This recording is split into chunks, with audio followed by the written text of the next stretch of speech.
like to ask you to come forward also with Memo Akten. This is actually the last the opportunity for you, the curious, attending this conference, to ask questions during this daytime, because this is the last thing. So, but first of all, I wanted to ask you, how do you think that the surveillance is actually changing us and our behavior? Actually, I don't. Do you think it changed? Yeah. Most of the time they ask me like, "Are you paranoid?" Because you're using a lot of this surveillance things in your work, and actually I'm doing exact the same as everyone. Like, because most of the time you don't see it, and the stuff I'm doing is like placing a sticker on my laptop. But actually, I'm pretty normal and not paranoid. I'm okay. Yeah. Well, so my relationship with surveillance is, like I said, I'm quite obsessed with the idea that we've always had surveillance. Like, so, you know, the panopticon, you know, the classic thing is, if you don't know whether you're being watched or not, it doesn't actually matter. The fact that you think you're being watched is what the big danger is. And the fact that we've had, I kind of mentioned a little bit, but the fact that we've had organized religion since the dawn of civilization, that's the ultimate surveillance, right? It's even when no one's watching, even if you're alone, there's someone watching you. And so I find it so fascinating that, because religions and deities evolve with society. That's always happened. There's loads of studies showing how, as societies become bigger, as they become more non-egalitarian, the overseers become more wrathful.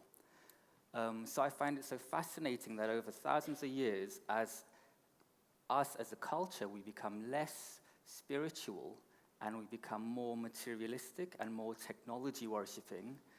The overseer is also becoming material and overseer. So we've literally creating a god in technology. So that was a very long answer, but we've always had surveillance, so I don't think it's actually changing us that much, because we've evolved to have some kind of an overseer, is my thoughts on it. Yeah. I don't agree with it, though. That's a different story, but yeah. Ah. Yeah, well. I don't agree with the idea, because, you know, anyway, that's it. No, yeah. no, you can. I think it's going to get a lot worse. Yeah. I'll just say that. I think it's, especially with, like Stefan was mentioning, we can measure the heart rate with a camera.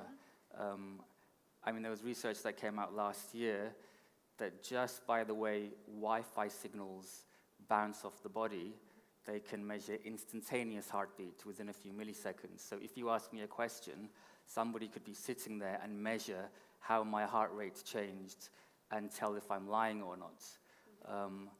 So these things are going to happen. So I think the future's bleaker than we think, actually. But anyway, sorry. I'll end on that. You're saying it as a, well, by the way, but it's quite, quite a thing, isn't it? It's pretty heavy, Yeah. And how do you deal with it as a person and an artist and a... Well, this is kind of why I decided to do a PhD in machine learning, because I thought if the robots are going to take over, I'd like to know what I'm dealing with. Yeah. And that's really how you feel that they're going to take over? Well, not the robots, but technology in any way. In the hands of the powerful, it extends our reach. So what that ultimately does is those who are powerful become more powerful. So I think it's important to understand the world we live in, basically. Yeah. And are you doing well? I'm surviving, aren't we all? Yeah. I said there was an opportunity, last opportunity. Yeah, here's a question. Jip is coming to you. Is there some hope left? Because the first speaker was more awareness and education for the young people to create new awareness for the complete range of our senses, including smelling, of course. So what can be then the counter tactics against, let's say, supercomputers and robotics? Yeah, that's a good question. I'm not as pessimistic as I point out. I really like a talk by Neil Postman at the turn of the millennium, where he was saying, because that was, Y2K, it was, Dolly was being cloned, and it seemed like a doomsday situation. And he basically says that it always feels like we're at a turning point. It always feels like everything's about to go horribly wrong. And I guess right now, especially with Theresa May signing Brexit right now, just as I got up on stage, it does feel like it's a particular turning point. But perhaps it isn't. Perhaps this is how it's always felt. Maybe it's always felt like everything's about to go tits up. So I'm not necessarily pessimistic. I do love aspects of what I'm studying, for example, and I think it's like an oscillation, and what's happening is the amplitude of the oscillation is getting bigger, as in maybe the good's getting better and the worse is getting worse. I don't know. So we just have to stay positive. What's that saying? If you're left out in the middle of the ocean and you're kicking, it's not necessarily going to mean you're going to get saved. But if you don't kick, you're not going to get saved. Does that make sense? It does to me, and that's the whole point of senses and meaning. Well, there is an experiment with rats when when they're about to drown, because they can only swim for that amount of time. And if they're shown a ladder, and even the ladder goes away, then they survive like much longer because there's kind of a hope. So maybe you have a ladder that you can actually roll out and then we The think... ladder's in the mind. Yeah, it is. It's all in the mind. Is there any other questions? Yes, behind Brendan. Oh, Brendan is over there. Yes? Here. Oh. Yeah? Hello.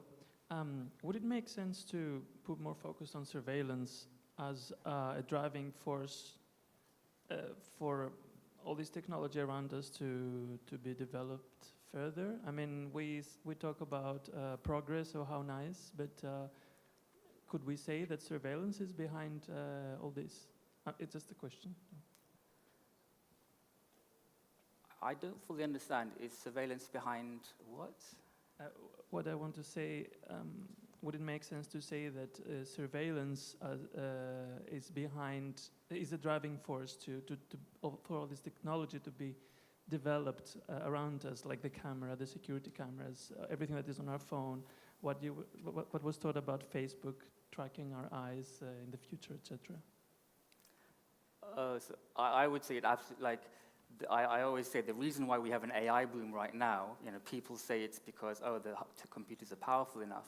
The reason is because it's mass surveillance. It's the war on terror and the internet business models. That is why we have the AI revolution right now, because billions and billions are being invested in it.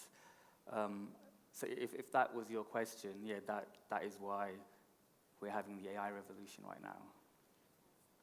And you can actually test something, actually trying to understand. It was funny because you had a project with Google, yeah, where you typed in "I want" or "I like," "I want to become," and then see, because Google, most people think it's a search engine.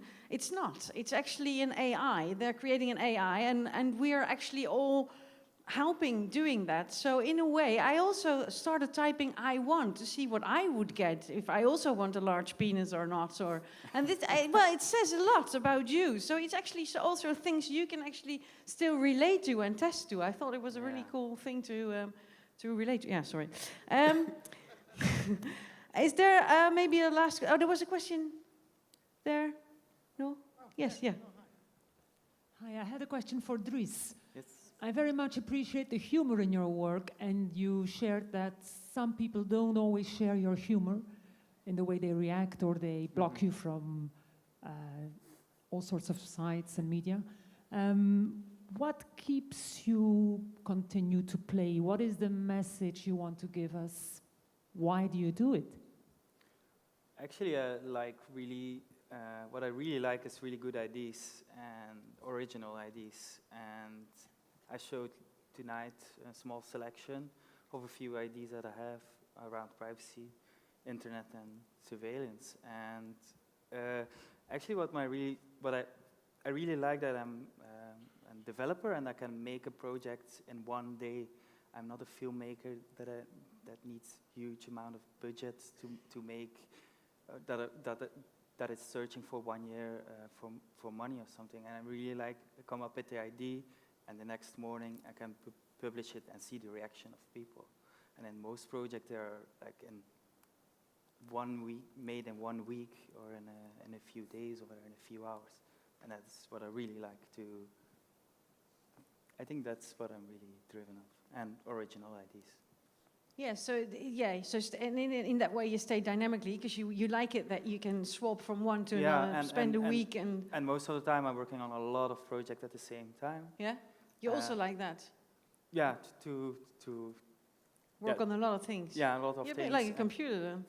Sorry? Yeah, you're a bit like a computer, like multitasking and running a lot of programs at one time. Yes.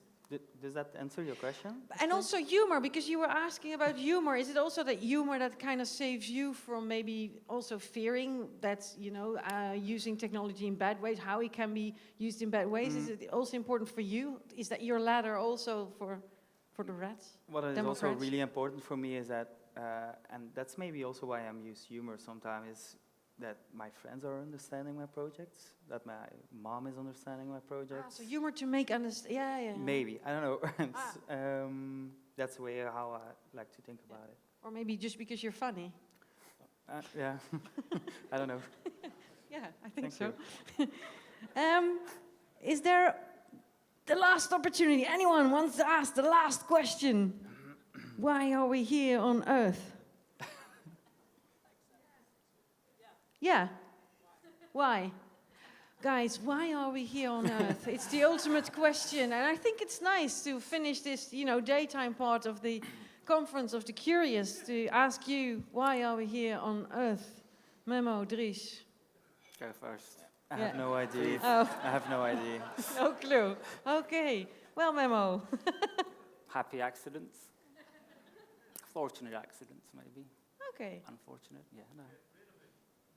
Sorry? To get rid of it. To leave it. Do you want to leave? Oh. Oh, actually, there is, I think there's legs in that.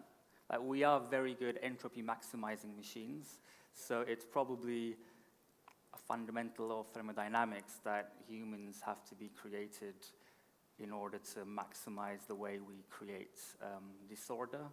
Like, I think it's a physical law. Yeah. I don't know. Well, now I'm going to try to order this kind of disorder by thanking you very much for your presentation. Give it up for Memo Akten Dries Depoorter. Thank you very much.